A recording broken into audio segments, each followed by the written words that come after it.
Halo sahabat desa, pada pertemuan kali ini saya akan mengajarkan kepada sahabat desa bagaimana caranya kita mengimport data rumah tangga ya. Yang mana data rumah tangga ini berfungsi nanti bisa sebagai untuk mendata berapa jumlah rumah yang ada di desa tersebut dan bisa juga nanti untuk mendata berapa jumlah kepala rumah tangga yang ada di desa tersebut ya. Yang mana penjelasannya terkait rumah tangga ini adalah rumah tangga bisa disebut suatu rumah utuh ya atau besar, di dalamnya bisa terdapat dua atau lebih keluarga. Yang mana maksudnya di sini dalam satu rumah itu kan kadang ada juga di dalam satu rumah dua kakak, yang mana nanti kakak yang satu ini mungkin belum punya rumah, mungkin dia masih satu rumah sama orang tuanya tapi sudah beda kakak. Itu yang dimaksud dengan rumah tangga ya. Nanti di antara dua kepala keluarga itu bisa ditunjuk salah satu sebagai kepala rumah tangga. Yang mana ini sangat dibutuhkan ya, sesuai dengan yang terdapat di profil desa Kemendagri dan juga di BPS ya, yang mana pendataan rumah tangga itu sangat dibutuhkan di desa ya, untuk mendata berapa jumlah rumah. Dan nanti kita juga bisa membuatkan nomor ya untuk masing-masing rumah. Jadi untuk dipahami bahwa khusus menu rumah tangga ini bisa saja dalam satu rumah itu memiliki dua kakak, maka itu harus dibuat sebagai satu rumah tangga atau satu nomor rumah ya. Nah, bagaimana caranya? Langsung saja kita ke ini ya, klik menu kependudukan, atau bisa juga langsung di sini teman-teman. Terus lalu kemudian kita klik menu rumah tangga ini ya. Nah, cara yang saya akan ajarkan kali ini adalah cara import secara kolektif ya, agar supaya kita tidak tambah satu-satu ya. Lalu kemudian kita klik import ini ya, klik import, menu import ini. Nah, yang perlu teman-teman lakukan adalah unduh dulu ya contoh formatnya, agar supaya nanti data yang kita import ini benar-benar sesuai dengan permintaan aplikasi ya formatnya. Yang perlu teman-teman lakukan adalah unduh dulu contoh format import data rumah tangganya. Kebetulan sudah saya unduh ini. Nanti formatnya seperti ini ya teman-teman. Hanya ada 3 kolom. Di sana ada kolom DIK, nomor rumah tangga, dan status hubungan dalam rumah tangga atau SHDK. Nanti untuk kodenya, kode datanya untuk kepala keluarga nanti kodenya 1, dan ininya untuk anggota 2 ya. Maksudnya di sini adalah bisa saja dalam satu rumah seperti yang saya jelaskan tadi kan ada 2 kepala keluarga, namun dia masih dalam satu rumah.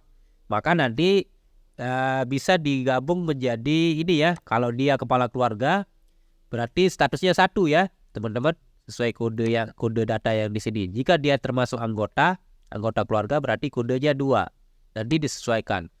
Namun nanti walaupun dia satu rumah itu 2 kepala keluarga, nanti nomor rumahnya sama berarti ya teman-teman.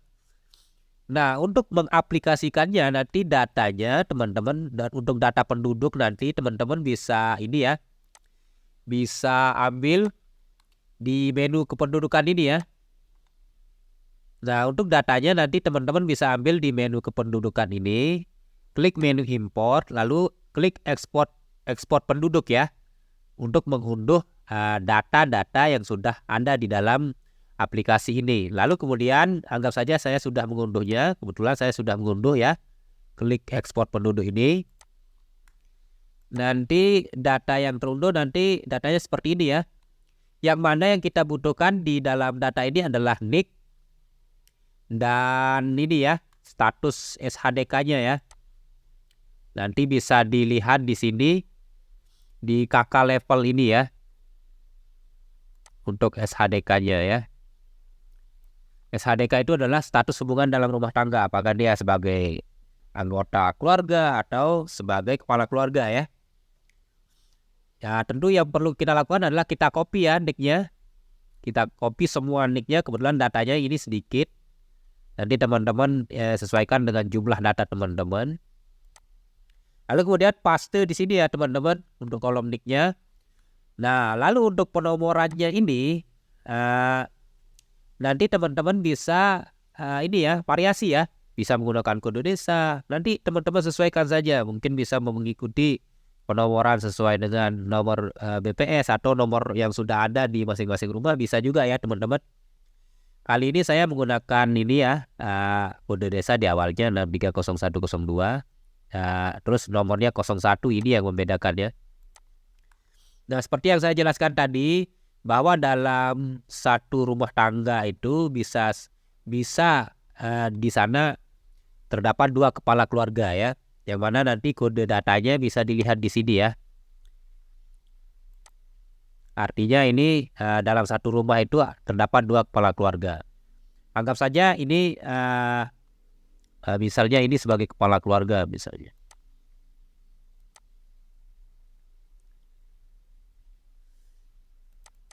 Dia posisinya dalam rumah ini dia juga sebagai kepala keluarga kan misalnya ya. Ini contoh saja. Lalu kemudian ketika sudah disimpan, ini nanti formatnya ya, kita kembali ke menu rumah tangga tadi. Klik menu import ini. Nah ini perlu dibaca ya teman-teman. Ketiga arahan yang di sini adalah pastikan format Excel berekstensi XLXX, format Excel versi 27 ke atas ya, 2007 ke atas maksudnya ya. Lalu kemudian jika dirasa datanya sudah pas, data yang sudah kita input sesuai, penomoran rumahnya sudah kita sesuaikan, misalnya ini ada 2 rumah tangga, berarti ada 2 rumah ini maksudnya ya, yang dimana ini terdapat 3 kepala keluarga ya. Lalu kemudian jika dirasa sudah, datanya sudah fix semua, lalu kemudian kita import ya teman-teman. Kita browse filenya. Nah, kebetulan di sini sudah saya buat contoh import data rumah tangga. Kita klik 2 kali aja ya. Lalu kemudian kita klik import ya. Nah, data berhasil disimpan ya teman-teman. Namun perlu diperhatikan oleh teman-teman desa bahwa perlu dibaca ya berapa jumlah data berhasilnya, berapa jumlah data gagal, dan jumlah data yang masuk ini berapa ya. Nanti disesuaikan dengan jumlah data yang sudah dirangkum tadi ya, yang sebelum diimport tadi ya, apakah sesuai apa tidak. Di sini jumlah data berhasil 10, jumlah data gagal tidak ada ya. Lalu kemudian coba kita klik kembali untuk mengeceknya ya. Nah, di sini sudah masuk ya 2 rumah tangga ya. Dengan nomor rumah, misalnya ini nomor rumahnya ini dan ini. Ini maksudnya ada 2 rumah ya. Namun dalam 2 rumah ini, dalam satu rumah ini bisa terdapat 2 kepala keluarga di sini. Nanti teman-teman bisa sesuaikan saja dengan data desa teman-teman. Jadi begitu ya teman-teman cara import data rumah tangga ya, agar tidak menginput secara manual ya, secara satu persatu ya. Baiklah, semoga bermanfaat. Assalamualaikum warahmatullahi wabarakatuh.